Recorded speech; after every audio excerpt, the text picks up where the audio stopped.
Am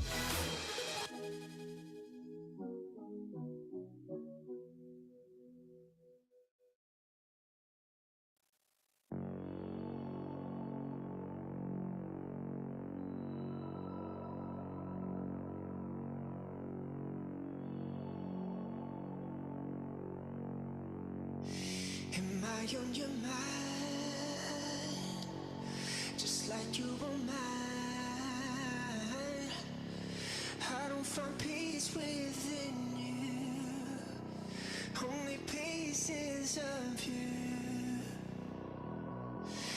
You fill my heart with uncertainty. I feel alone when you're next to me.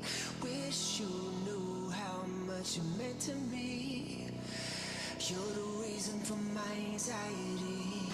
You fill my heart with uncertainty. I feel alone when you're next to me. Wish you knew how much you meant to me. You're the reason for my anxiety. Oh, anxiety.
I've been going off for broke for my friends to like me, oh, but I know they see right through me cause they listen to my songs, yeah.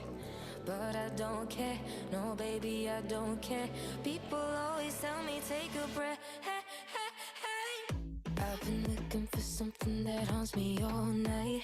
I've been staying up hours until the sunrise. Just so casual, always living the same life. I don't really mind, but I just need to take some time to get away.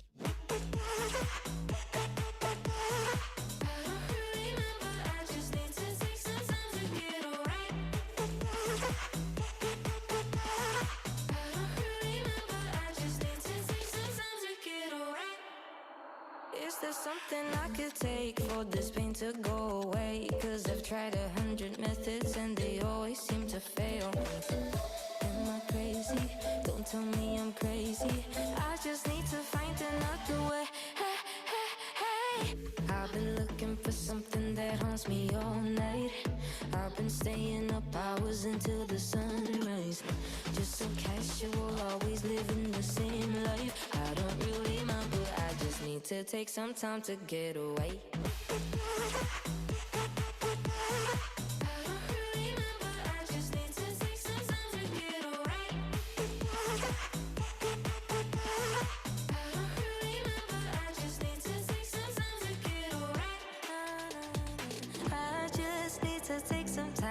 For me, myself and I, cause I'm so bloody tired, yeah. But I'm alright, trust me baby, I'm alright. I just sit back and enjoy the ride. I've been looking for something that haunts me all night. I've been staying up hours until the sunrise. Just so casual, always living the same life. I don't really mind, but I just need to take some time to get away.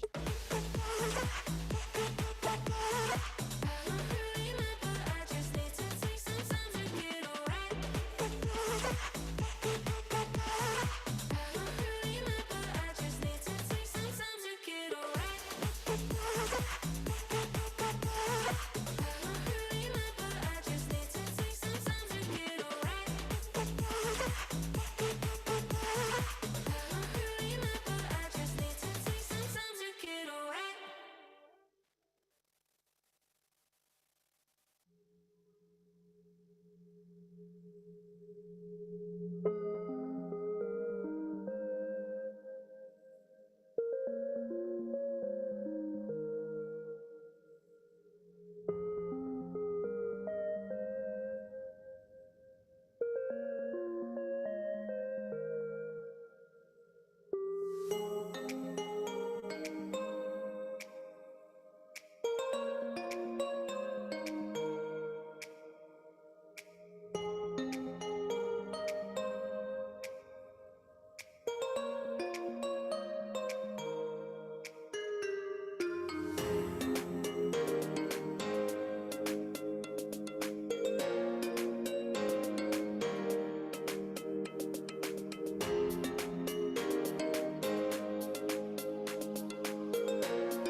New deal. For youth, what you wanna do here? New deal, new deal, new deal. Change it up, I need a new feel. New deal, new deal, new deal. My problems is too real. New deal, new deal, new deal. New deal, new deal, new deal. Economy, lately it just been so hard on me. Why I feel like all the people of color experience financial sodomy. Look at what most of us is getting paid. Baby boomers say that it's living wage. They don't realize we're in a different age. This is not buy a house for nickel days. Child care ain't just child support. That's just what daddy pay mama through court. Or my school ain't got a single resource for 12 CS and use excessive force. Student loans, they drown me. Prejudice surrounding. Opportunities for sisters to succeed, I'm down with. I want financial stability. Getting underpaid is killing me. I know the flow is real nice, but I'm on my way up and I ain't got no ceiling G. Tryna find home for the homeless. Make allies of my opponents. Tryna make a better world, to be honest. I think we got the right components. New deal, new deal, new deal. For youth, what you wanna do here? New deal, new deal, new deal. Change it up, I need a new feel. New deal, new deal, new deal. My problems is too real. New deal, new deal, new deal. New deal, new deal, new deal. Walk through the hall and they staring weak. Making financial prosperity. More money, more clothes, more love that we share ain't just charity. I'm just gonna need y'all to bear with me. Let's build and fix up our credit, G. Let's buy a block like it's Legoland. Like Ego, we look like a pair of G's. If they thirsty, give them water. We in the chair like a barber. Let's baby daddies, please. Bring back more fathers. On the beat, I'm going nuts. George Washington Carver. We need a deal for youth like iPhone 12 users need a charger. New deal, new deal, new deal. For youth, what you wanna do here? New deal, new deal, new deal. Change it up, I need a new feel. New deal, new deal, new deal. My problems is too real. New deal, new deal, new deal. New deal, new deal, new deal.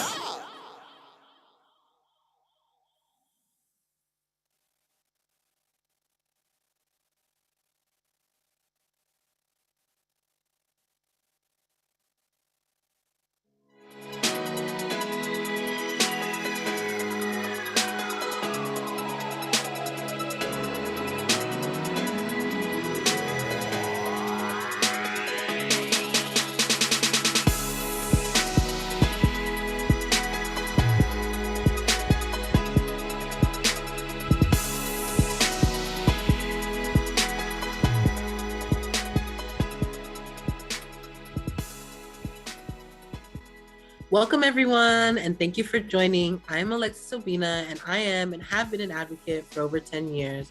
After I started volunteering and giving back to communities at age 8, and so I wouldn't be here today if I didn't love the work that we are doing at New Deal for Youth. So you may be asking, what is New Deal for Youth? Well, New Deal for Youth is a youth-led, youth-centered effort advocating for the creation of new systems, policies, investments, and structures that reimagine life for young people in America. I'd like to open today with a short poem from our amazing New Deal for Youth changemaker, Cody Rooney.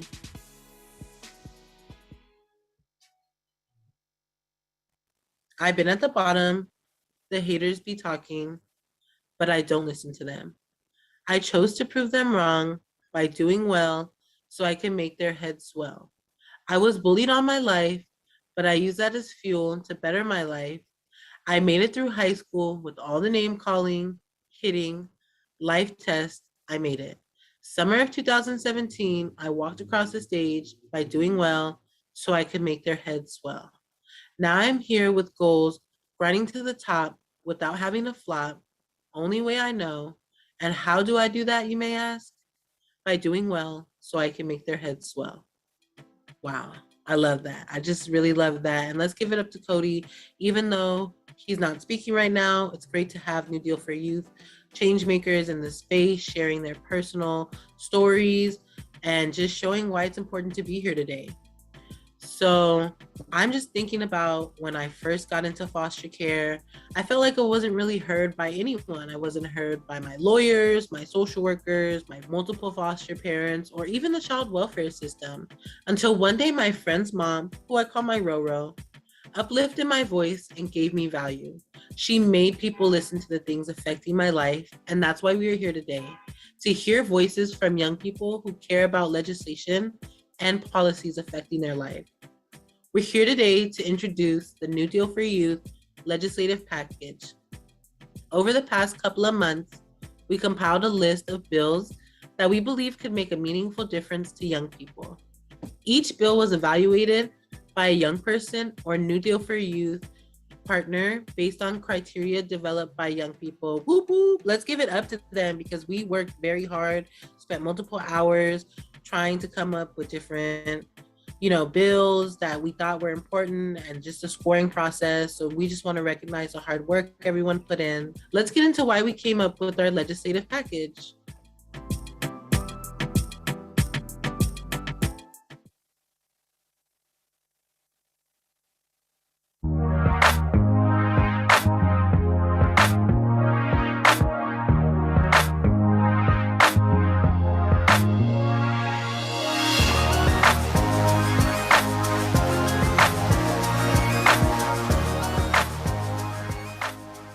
Before we dive into our 2022 legislative agenda, we'd like to share how we created the package.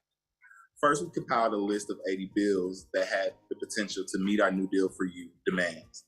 Then we scored each bill based on our New Deal for Youth criteria for high impact legislation. High impact legislation shifts power to young people, builds momentum towards system change, and dismantles institutions that have become complacent. Finally, we decided which bills to endorse based on their final score. Each of the bills was scored by a New Deal for Youth changemaker or partner, and the endorsed legislation follows and promotes our demands. When we are scoring legislation for a New Deal for Youth, we are looking at each bill and how it will impact the youth in their communities. After developing characteristics of high impact legislation, changemakers rank each characteristic to determine how many points each criteria is worth. Based on those rankings, we place them into a tiered system. The tiered system then provides us with clarity on where legislation excels and where it can get improved. The following criteria are each worth 3 points. Does it shift power, decision-making, and/or resources to youth and young adults? Is it youth-led? Does it dismantle institutions and systems that have become complacent?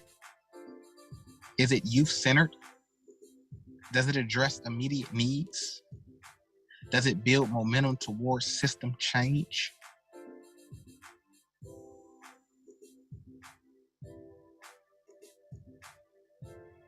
The following criteria are each worth 2 points. Does it transform the system rather than reform it? Does it support young people's liberation? Does it set youth up for success? Does it center healing? Is it community driven? And does it address many different areas that impact young people's lives?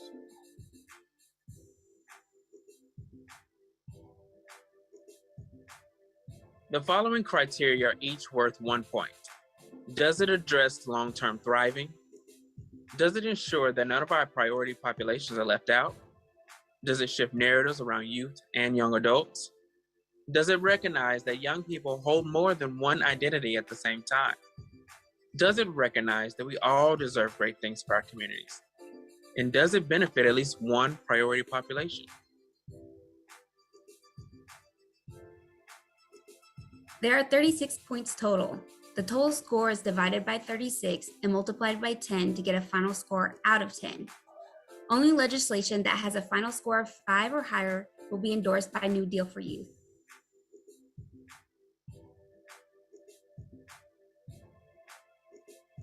The bills we have chosen to endorse bring power and agency to young people and their communities. We hope that you will use this agenda to push these bills forward and create a sustainable and equitable future for young people in America.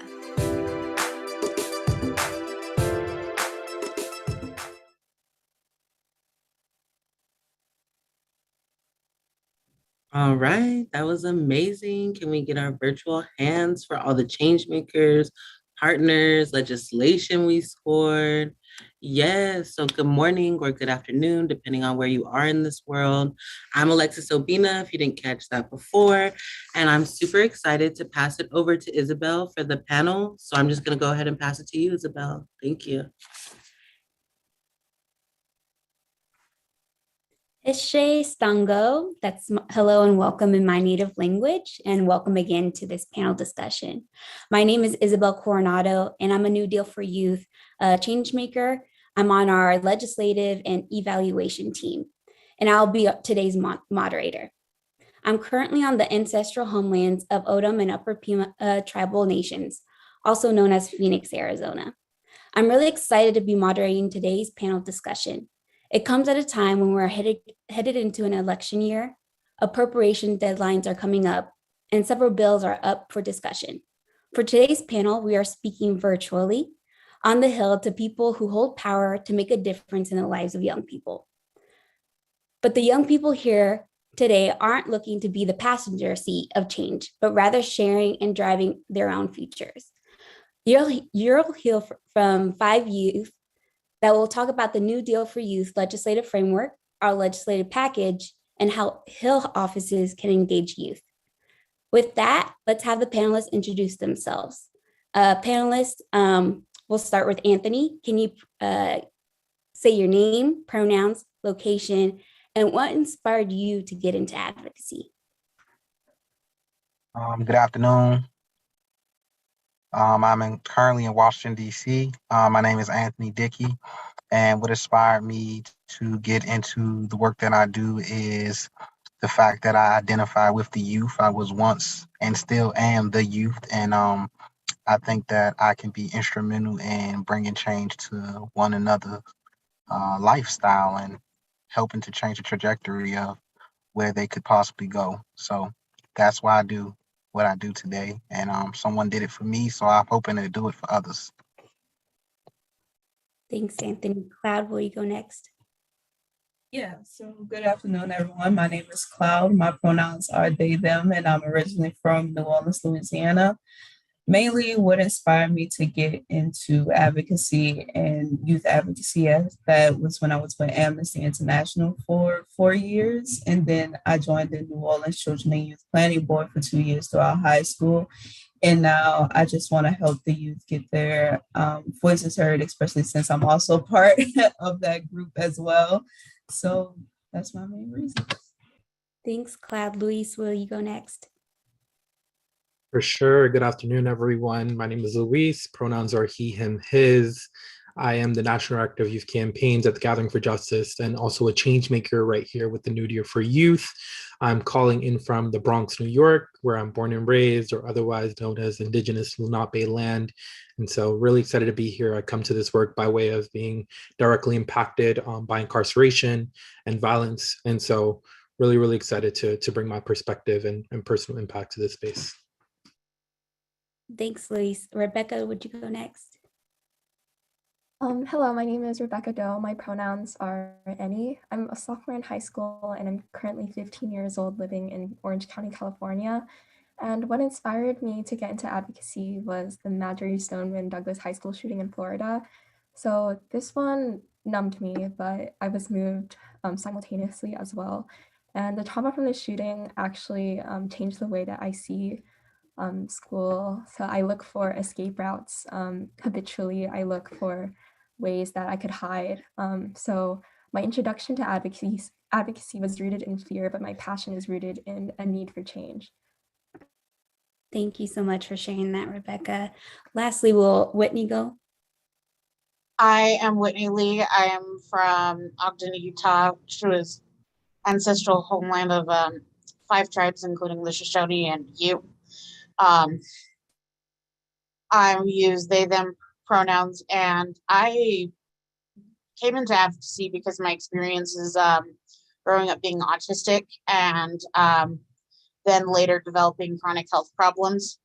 I am a change maker with the New Deal for Youth and also director of an autistic, grassroots campaign called Neurodiversity Talk. I really like to focus on combating ableism, which is the discrimination against disabled people, both personal and systemic, and specifically advocating for against the gatekeeping and removing harmful policies that harm autistic and other neurodivergent people, specifically those that impact those with poor executive functioning. Executive functioning is the ability to organize information and control impulses and prioritize tasks.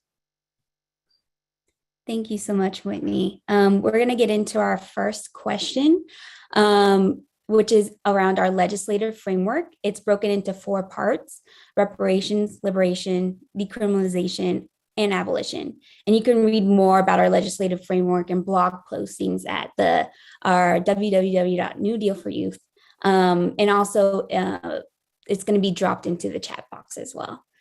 So first, we're going to start with Anthony, who will discuss our first framework on reparations. New Deal for Youth champions a holistic and ongoing approach to reparations that readdress both historical and ongoing traumas, including land theft, slavery, environmental racism, forced migration, voter suppression, family separation, and mass incarceration. So if we were to allocate those resources away from mass incarceration and relocate them, where would it be most impactful for our communities? Anthony? I believe that it would possibly be I believe it would be most effective if we were to take some of those funds and allocate them into rehabilitation instead of punishment. I believe that if we could take some of that funding and allocate those funds into education and educating different youths on how to, I guess, really navigate through some of their thoughts as far as cognitive behavior therapy and teaching them how to enrich themselves through health and healthy ways to cope with some of the things that they do out here. I think it could change the trajectory of what it is that a lot of these youth are experiencing. And I think that will bring down a lot of the public safety issues that we're having today. So if we can build some programs and have some incentives to get some of these youth to kind of just want to engage in doing something and doing the correct thing, I think that would help a lot. Absolutely. It definitely help a lot. Moving on to our next framework on liberation. Cloud, what would liberation look and feel like for your community? So for my community, like liberation has been hard to get within the youth community because of several stereotypes put on us, especially dealing with mental health.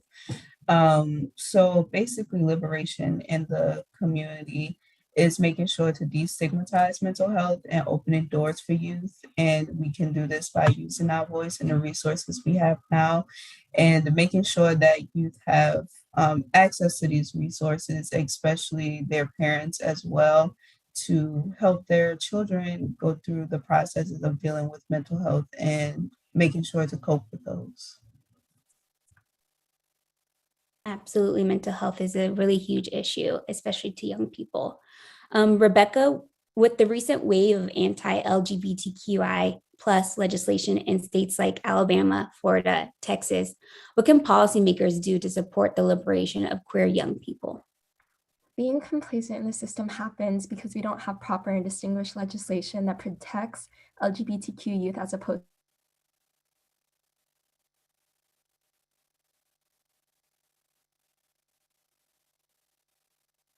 discrimination, in Texas and Florida. So 3 out of 50 states, 6% is 6% too much. And unfortunately, I do believe that this legislation will go on to impact other laws and policymakers as well. And I don't think I'm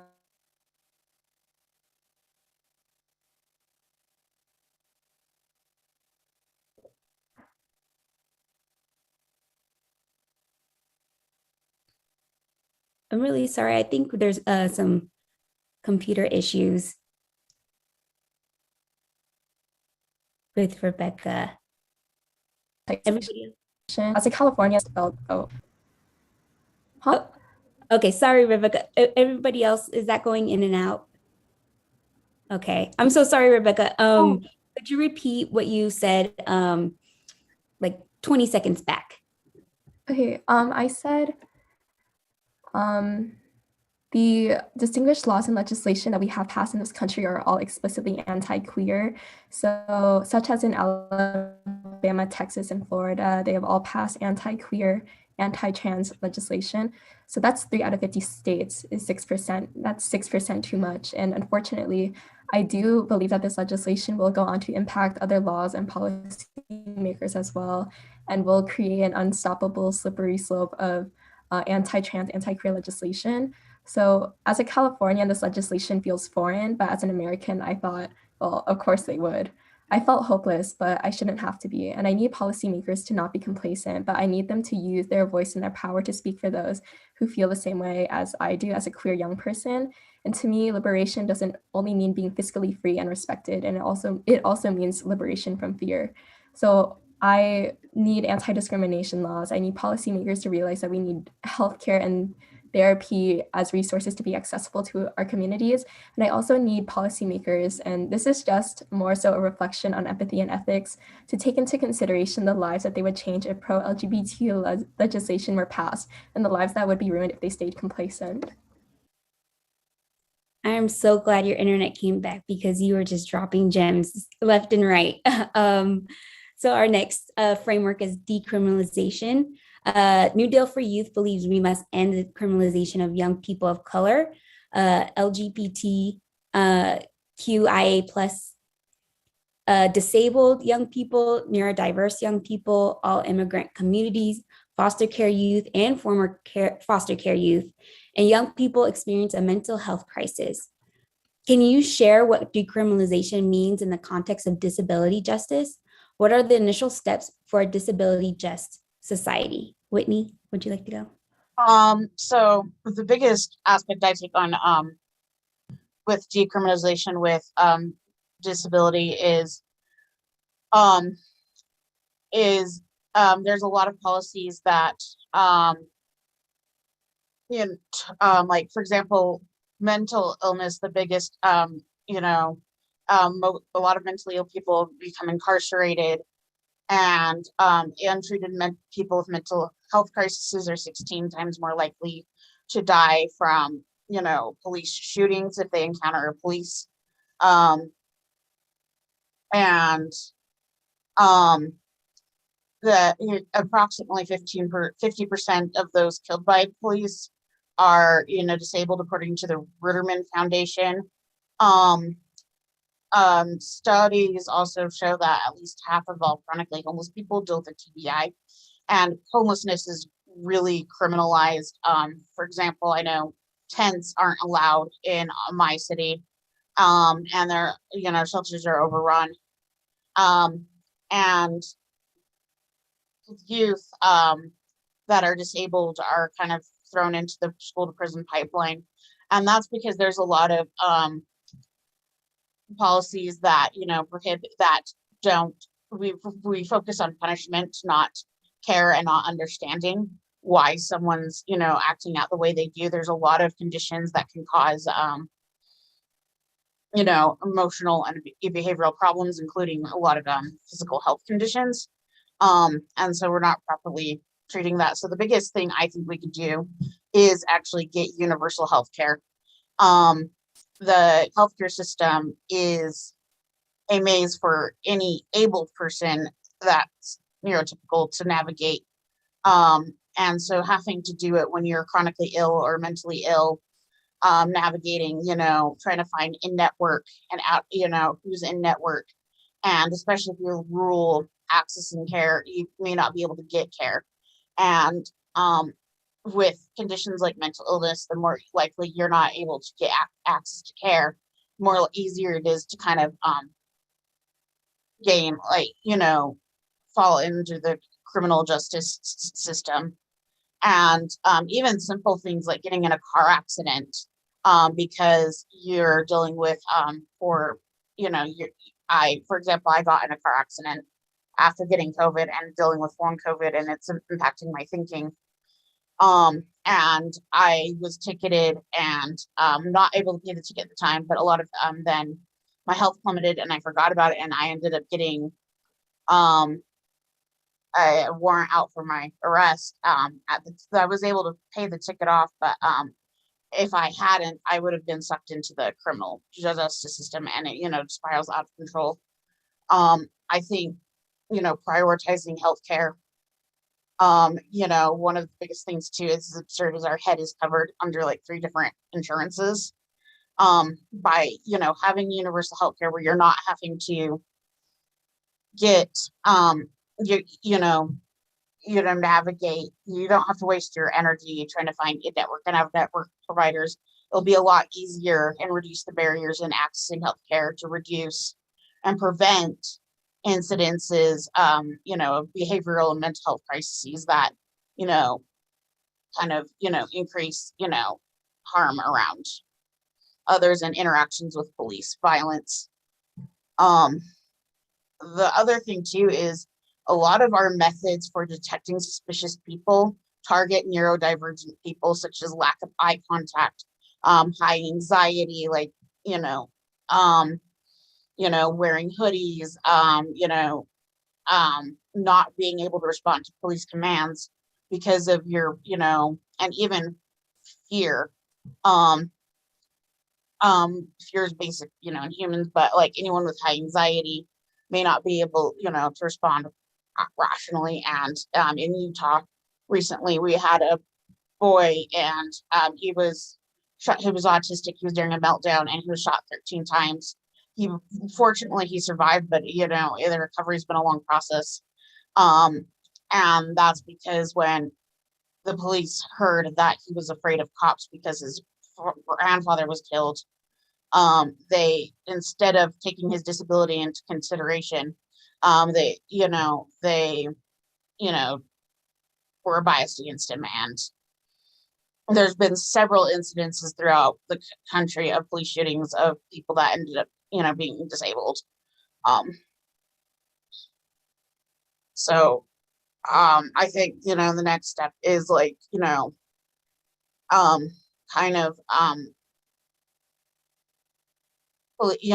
defunding. For me, I think defunding police and prioritizing funds into healthcare, into counseling, providing services, providing support, providing housing, providing supportive living for activities for daily living, including like, maybe, providing, nursing, so people can like, live independent housing, like, making sure that, and ensuring that all policies are just, have, disabled people, leading them and considering disabled people, and especially considering young disabled people. That's one of the biggest myths, is young chronically ill people don't exist. We were largely ignored during COVID. A lot of, and as policies, getting back to normal, we're forgetting, that chronically ill and young disabled people exist. Also considering the fact that Whitney, I'm so sorry. I don't want to cut you off, but we have to move on to the next section. But thanks. hey, we want to continue raising awareness, and Whitney has really, really great ideas. So please reach out to our change makers, because they just have ideas and ideas and ideas, and we could go on for conversations. But Whitney did bring up a lot of great things about creating new systems and even abolishing systems, which comes to our last framework on abolition. So this last question is to Luis. How does abolition play a role in your work overall? Yeah, that's a really good question. And I have to say, and sort of start by saying that I'm a student of the work of Miriam Kaba, and really look to her analysis and framework for understanding it. And so what I know is that, as Miriam Kaba says, abolition is becoming, it's collective visioning. It's not about what I can imagine or what we can individually imagine, but it's about what we can imagine together. It's about what we can do together. And so as we think about the Angela Davises, the George Jacksons, the Assata Shakurs, the Audre Lordes of the world that have so eloquently provided us with frameworks to understand what abolition is, we haven't listened to or followed the lead of young people who are the foot soldiers, who are the practitioners of abolition. It is us. It is young people out on the streets today. It is young people organizing in cities across the country right now to win campaigns, to remove police from schools, to shut down DJJ facilities, to move young people out of places like Rikers Island and into suitable and environmentally stable environments. And so as we think about what abolition looks like in this work, and particularly in my work, I think it informs it, right? At the Gathering for Justice, our mission is to end child incarceration and eliminate the racial inequities that permeate the justice system. We mean that, right? That shows up in every inch of our work. When we say end child incarceration, we mean that no child, no young person should even experience an arrest, should even experience incarceration, right? When Harry Belafonte founded the organization, really after witnessing a 5-year-old Black girl, Jaisha Scott, be handcuffed in her kindergarten classroom, that was a start to the work. But we know that there's 5-year-olds, 6-year-olds, and just recently a 9-year-old boy in Syracuse who was arrested and thrown into the back of a paddy wagon, and criminalized, adultified, not given a chance to stand up for what he was innocent for, right? And young people so often are not just left voiceless, right? But they're impaired. They're pushed into the silos of society. They're left in the crevices and they're forgotten everywhere from their classrooms to their homes to the streets. And as we analyze what violence looks like, right? And how young people and the leading cause of death for young people in America is now gun violence. These are very serious conversations that we need to have. And it starts with transforming the cycles in which young people so often are pushed into. And sometimes we even fall into the patterns of perpetuating them. As organizers, as activists, thinking about how we separate young people who've been in the system, who've been jailed or incarcerated, versus how we separate young people who've experienced violence, who's lost a loved one to gun violence, or are survivors themselves, right? These young people are the same young people. So often young Black and brown folks who experience violence and incarceration experience this in unison. These are things that perpetuate amongst the same cycle. And so as we think about the legislative work that we're doing, we're pushing things like the Youth Interrogations Bill. We're pushing things like the People's Response Act at a federal level, because these are the exact policies that are going to bring us to where we need to be. There's an opportunity to advance young people right now, to end a war on children, and we need to work towards that. There's an opportunity to do it in the New Deal for Youth and beyond it, and there's an opportunity for our representatives to respond to it right now. Thank you, Luis, for ending out our framework discussion and bringing up already bills that can be supported. Now we're going to hear about our legislative package. And I want to just give a huge shout out to our LAG team, to everybody else who graded or submitted legislative pieces for us to look at and grade. And it was a lot. There was over 80 bills that were submitted and graded. And we're really proud of the legislative package that New Deal for Youth is endorsing. So the next question is for the whole panel. What's a bill from our legislative package that you're excited about? If this bill were to be passed, how would it impact your life and your community? Whitney, can you go first? One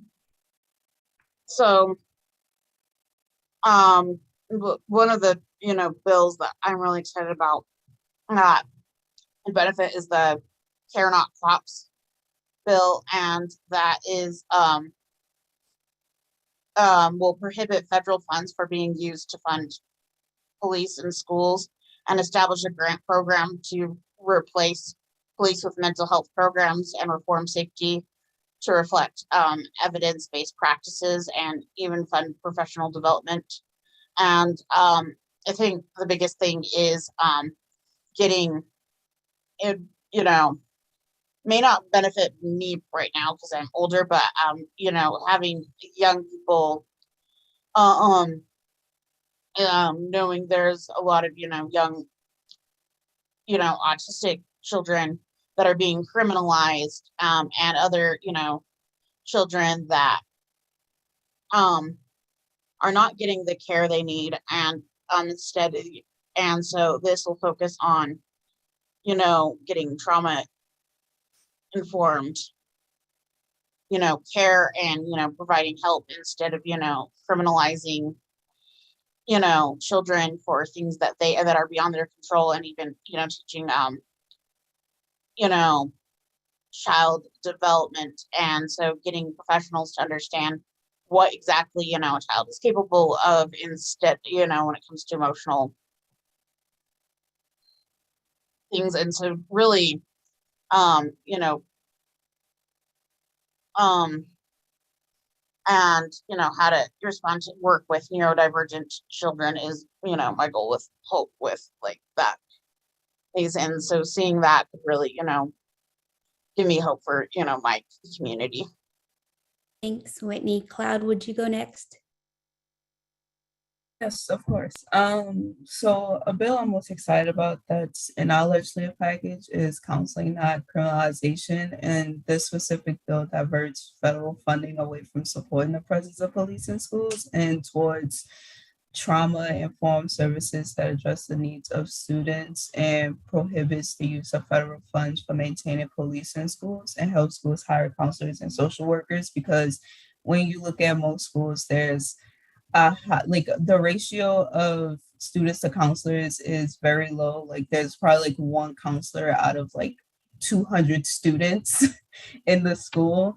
And so if this bill was to pass, it would impact my life in the youth community because it would allow academic growth and also allow you to feel more comfortable in the academic setting.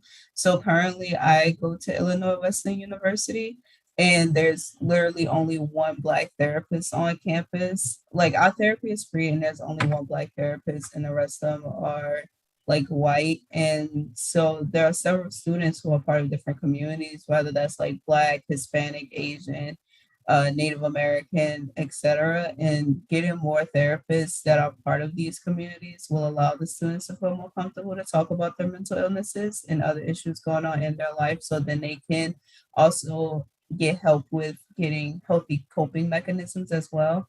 So I'm very excited for this one.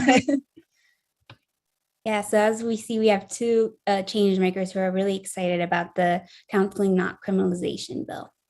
Rebecca, could you go next? Yeah. So I'm excited for the Protect the Youth Act bill to pass. Citizens of the 18 years of age shall not be denied their right to vote age. So if this bill passes, benefit no matter our background or where we come from. Though it does need a lot of work because no bill is perfect, and it does need a lot of clarity, as most bills do, like improvements pertaining to polls and poll distribution and when and where a person is able to vote. The premise of the bill defends young people's right to a safe, accessible way to vote. So I'm turning 16 in 2 months, and I'm still very young, and I'm aware of that.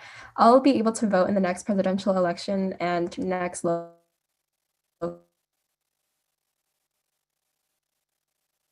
in my district, and I'm very I help a problem mainly in underfunded communities, whether it's explicit or not. So though I'm excited for this bill to pass, I wish it would touch base on that aspect of voting a little more. But accessibility to voting is a right, and I'm anticipating a smooth process when.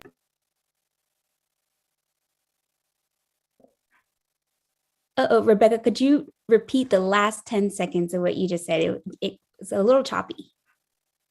Yeah. So I'm turning 16 in 2 months. I'll be able to vote in the next presidential election and the next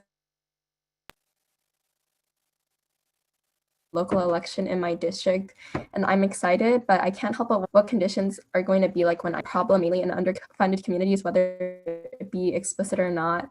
So accessibility to voting is a right, and I'm anticipating a smooth process when I approach. Thanks, Rebecca. Luis, could you go next? Yes, I sort of gave it away already, but my favorite in the package is the People's Response Act, which establishes a federal body, which sort of right now is titled the Division of Community Safety within the Department of Health and Human Services to oversee grant making. It creates a federal first responders unit that supports states and local governments with emergency health crises, as well as provides grant dollars to non-carceral first responders. It establishes a grant program that funds community-based organizations to implement non-carceral, non-punitive investments into community safety and well-being. And it also funds and incentivizes states and local governments to strengthen their criminal legal systems and invest in community-led, non-carceral, non-punitive approaches to public safety. And so within the bill and the language itself, it really speaks to the impact that it can create. What we know is that we rely on police too much. Police cannot continue to be our first responders at every instance. And there are many other agencies, folks like the crisis management system here in New York, violence interrupters who are on our streets every day, who can do this work, who can do it without guns, who can do it without arrest, and who can do it without violence. And we lean on this because what we know is that our budgets are truly moral documents. And so often our federal, state, and municipal budgets have shown to not be on the moral side of justice, to not be on the moral side of the people, and instead have prioritized self-interest, have prioritized criminalization, and have prioritized punitive measures. And it's time that we shift away from that. And the People's Response Act does exactly that. It allocates an enormous amount of funding dollars to community-based organizations who know how to do the work, who can do the work, and can ensure the safety and well-being of our very own communities. Thanks, Luis. Anthony, would you like to round that question out? Okay, so my bill is the Autism Youth Work Ready Act. And what that consists of is just funds being allocated to eligible programs that will teach youth how to basically, it'll give them the tools that they need to go into basically corporate America and kind of like, utilize those tools and those skills to be able to find jobs, to be able to create resumes, but it'll be funds allocated to teach the youth how to properly think and how to navigate through different challenges and adversities when it comes to just being able to have the knowledge and education that they need to be able to even qualify for certain jobs and even qualify to be in certain careers, because essentially, it's about being able to kind of build a foundation for oneself and be able to provide and do so without doing anything illegal or having the tools to be educated enough. So I'm in support of this bill the most. And it also states that the Boys and Girls Club also are in support of this bill as well. So we just want to kind of just, it really, the focal point is more so it goes right back into teaching children how to rehabilitate their minds and kind of like, teaching them how to think in a proper manner so that they can go out and, get that career that they want and execute.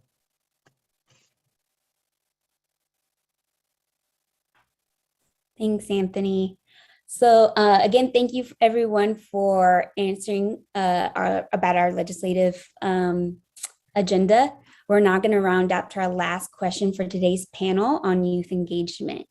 And again, this question is going to go to everyone. And if everyone could keep their answer to a minute, because we are running out of time. So sorry to be able to cut you off, guys. But I think this is a really important question, again, for the audience to hear. What advice do you have for Hill offices on engaging young people in policy making? What are some barriers placed on young people, and how can those with power help mitigate those barriers? I'll go with Luis first. Yes, and I'll keep it super brief, Isabel. As someone who's done youth engagement as a job for the past 5 years, as a young person engaging other youth, the first thing I learned is that you need to provide incentives. Young people aren't going to show up if they don't have something to show up for, whether that's to work, access or resources to things. You need to provide incentives. Now that the Hill has funding dollars to pay interns, they should be paying their interns. Interns should not be working for free. And for as long as you have interns in your offices, tap them in, tell them to advise on your policies, tell them to advise on the work that you're doing, tell them to advise on your notes. They have the capacity, the skill necessary to do so.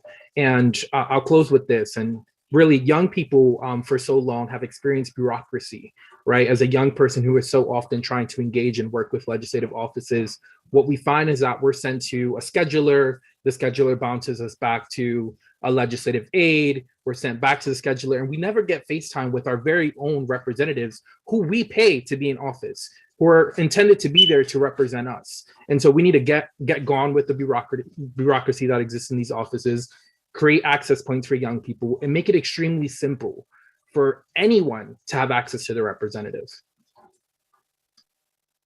Thanks, Luis. That's something I'm very passionate about too, because lived experience is expert experience.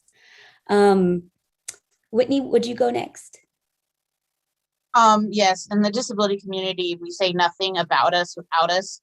So, with any type of bill or, policy making, consult with disabled people, young disabled people. I would, seek out including disabled youth on your staff, so you can have lived, gain that, input from lived experience. And also when, consulting with organizations, ask, is it disability led? There's a lot of disability organizations that are led by able people and end up pushing policies that actually harm us. This is specifically true when it comes to autism. A lot of people go to Autism Speaks, but Autism Speaks does not speak for autistic people. It speaks for, what abled people think autism is.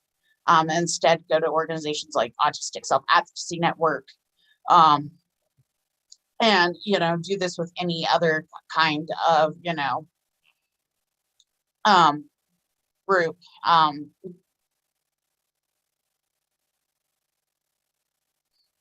Thanks, Whitney.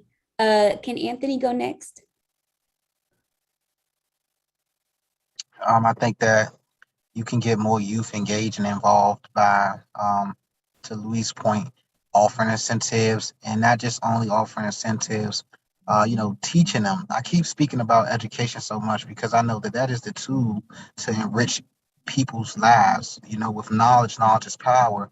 If we can teach our youth how to think in a more productive and conducive way within the environment that they're in, then we can change, once again, the trajectory of their lives and what it is that they're doing. And we also have to get them engaged on how important it is to understand what policy is, what politicians are. A lot of youth don't even know what any of that stuff is. So we just need to continuously educate our youth, because essentially they will be the future. No, really, they will be the future. So, even though there are elders who are already established and have created foundations and have morals, and I know that public safety is a very, very big issue, but what we can do is we can teach our youth. So if we teach the youth, then when we talk about public safety, we'll teach them how to create community, and community keeps one another safe. So that is, public safety in itself. So we don't want to discipline, we want to rehabilitate, we want to teach them, and we want to make them aware. So that's how I believe we can get the youth more engaged. Thanks, Anthony. Rebecca, could you go next? Yeah, so I'll be talking or speaking on my age range, so really young kids, 13 to 17.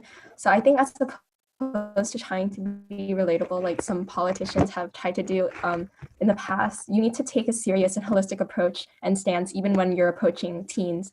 So it's important to note that high school students do not need coddling, but some do possess the unfortunate habit of having selective understanding, so they definitely can understand when they want to. Some barriers of young people are definitely lack of resources. The use of social media is a little cliche, but it is a need in getting the word out. So like Louise and Anthony, I also said something about providing incentive, using non-governmental organizations, NGOs like CLASP to incentivize kids to be active in policymaking and legislation could definitely play a role in having children involved in our legislation in our government. So creating youth programs, whether it be in said NGOs or even in Congress, where youth are selected and paid to also get the chance to have their voices heard, like mine right now, will showcase the importance of advocacy and involvement as young people. Thank you so much. Cloud, do you want to end us out? Of course, Luis and Rebecca stole my words, but basically, to get youth engaged is to allow them to like have their opinion heard and acknowledge the youth opinion on policies that will impact them. And basically also, because social media is something that youth like use a lot. Like I'm 19, I use social media a lot. That's how the word gets out. So basically just reposting is a good thing to do, and also just donating to youth organizations that are doing a lot to get their voices heard and getting other youth engaged as well. So basically just doing like small things can help, and making sure that youth are able to say their opinion and say their ideas and bring those ideas to light is something to do as well. Thanks, Cloud. And again, I'd like to thank the whole panel for being here today and expressing exactly the thoughts, the drive that New Deal for Youth represents. I'd also like to thank Class with New Deal for Youth for putting on today's event, especially Kayla, who ensured this whole event was youth-led. Everything that we said, we came up with was youth-led. With that, I'll pass it back to Lexus. Thanks, everybody. All righty. Thank you all. Thank you, Isabel. So I just want to, you guys feel free to cut me off. Feel free to come on, like turn off your mute and just give these change makers a round of applause. You can give them a virtual round of applause too. Thank you, Whitney. Thank you, Cloud. Thank you, Rebecca. Oh, yeah. Thank you, Whitney, Louise, and Anthony. I'm like, that's not Rebecca, for all of these like gems you guys dropped. I'm going to move us along to our congressional champions. And so we're going to hear from people who introduced our highest scored bills. And I'm going to go ahead and pass that on to the video. Millions of students attend schools without a single counselor, nurse, social worker, or psychologist. In fact, 14 million students go to school with police, but no mental health expert or trauma-informed staff. That's why we're teaming up to introduce legislation to stop criminalizing the behavior of our young people in schools. We need to equip our schools with the resources they need to create a safe climate for all students. Our scholars need counselors and mental health practitioners, not more cops. Our bill will prohibit federal funds from being used to increase police presence in schools and free up much needed resources to reinvest in the staff that truly make our schools safe. And it would create a grant program to support school districts that make the bold choice to finally transition away from the use of police in our schools. We've already seen schools in Minneapolis and Denver ending their contracts with police and investing millions in services that actually make schools safer and more inclusive. It's time to get police out of our schools and end the failed and discriminatory policies that have stopped too many students from reaching their full potential.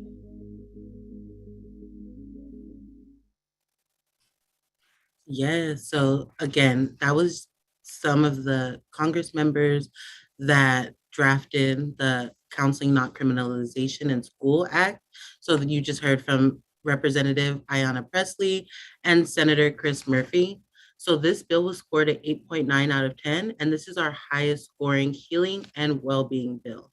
So next I'm going to move into the Restorative Practice in Schools Act, which was introduced by Representative Cohen and Senator Bennett. So this is also one of our highest scoring bills, and they just wanted to, I'm going to go ahead and read a quote, and they said, "Thank you, class, for supporting this important legislation.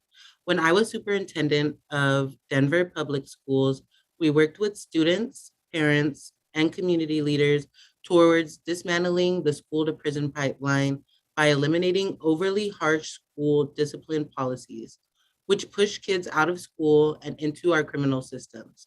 These policies disproportionately affect students of color, students from disadvantaged families, and students with disabilities. The legislation will help Colorado schools build on their own work to foster positive and safe environments for our kids and support their efforts to help more students succeed, meet high expectation, and graduate ready for college or a career. And then I'm gonna go ahead and throw it to our last bill, which is a video, and it's the Connecting Youth to Jobs Act. So this was introduced by Representative Garcia, and this is another one of our high scoring bills in the economic justice section. And this has a score of 7.7. So now I'm gonna turn it to the video. Last Friday, I introduced the Connecting Youth to Jobs Act with my colleague, Congresswoman Marcy Kaptur of Ohio. Our bill guarantees subsidized job opportunities for all young people who face barriers to employment. We define youth with barriers to employment broadly to include youth of color, out-of-school youth, low-income youth, youth impacted by the criminal justice system, foster youth, and youth experiencing homelessness. And our bill creates a guarantee that youth in any of these groups have access to living wage jobs. But our bill isn't just about jobs. It addresses the circumstances that make it possible to get and keep a job. Throughout our drafting process, my team and I met with young advocates to encourage them to weigh in, and they did. Their feedback was critical in ensuring the legislation reflected the lived experiences of young people. We learned that even after young people get a job, it costs money to keep it, like paying a train fare to cross the city every day or getting a new laptop for remote work. That's why our bill invests $10 billion in grant program to help participants access supportive services like transportation, mental health care, child care, and technology costs. That was amazing. And so now I'm gonna pass it to Kayla, who's gonna tell us about our call to action and give some acknowledgements. Hi, everybody. Thanks so much for joining us. We appreciate you all taking time out of your Friday to spend with us and with New Deal for Youth. And I know we're nearly out of time, so I'll keep this brief. We do have a couple asks for you all, and I do want to acknowledge all of our panelists. Thank you so much. Thank you to Isabel for moderating, and special shout out to Alexis, who's been doing an incredible job emceeing this event and is also one of the co-chairs of our federal legislative advocacy group and has just been incredible through this whole process. So shout out to Alexis, but we do have a couple asks for folks on this call. So if you work at a Hill office, we are asking folks to engage with New Deal for Youth and our change makers. We put everybody's LinkedIns in the chat multiple times. We'll put our email in there as well. Please connect with us. We would love to work with y'all on creating legislation that is youth-centered and youth-driven.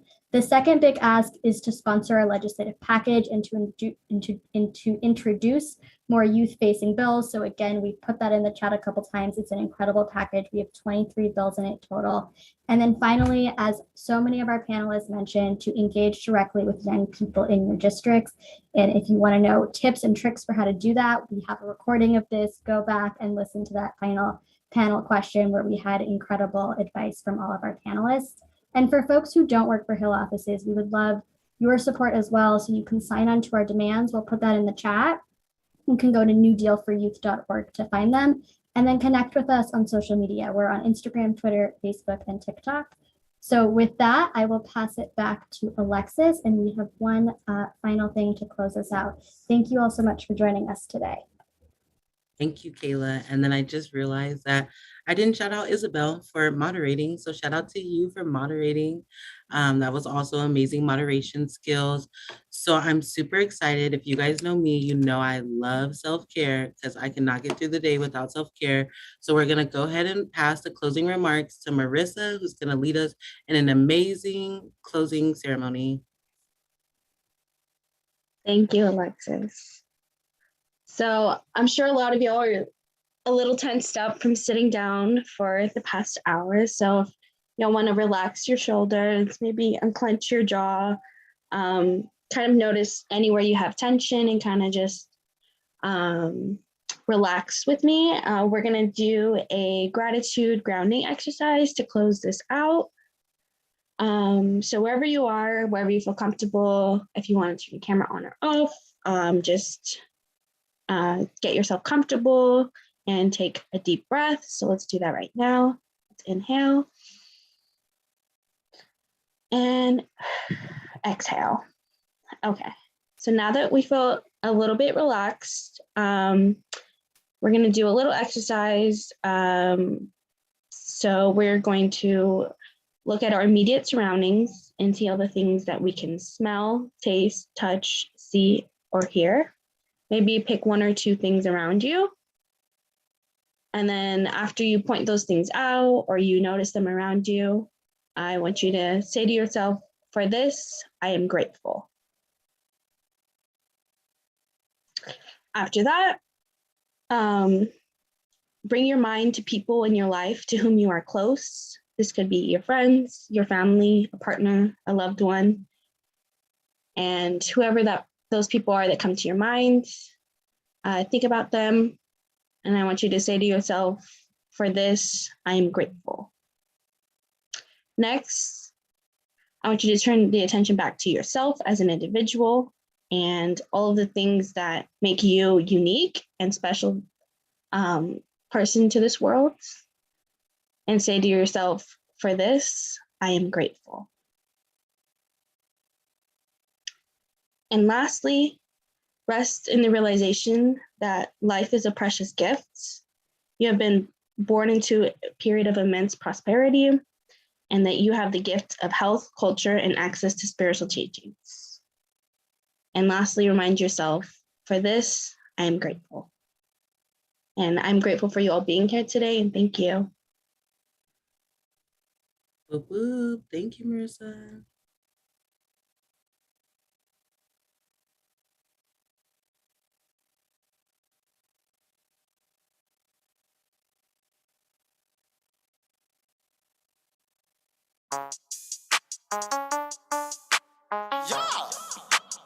That's the end. Now it's time to get a little litty.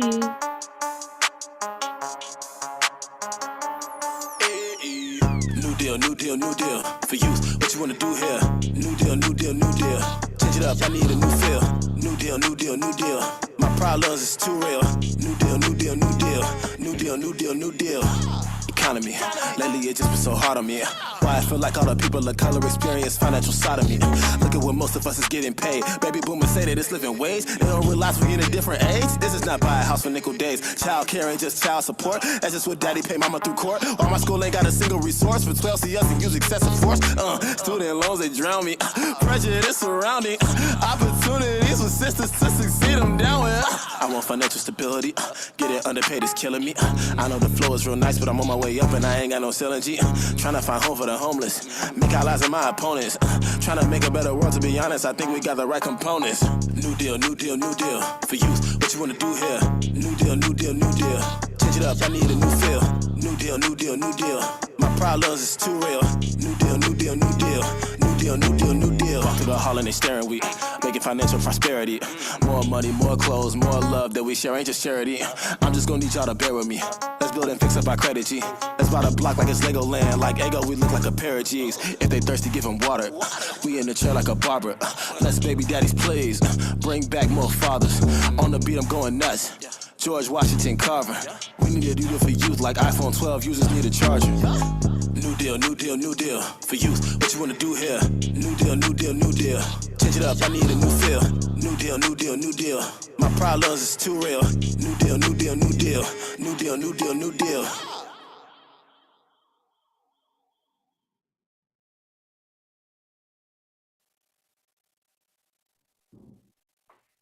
Alrighty, the link was also dropped in the chat for that fire song.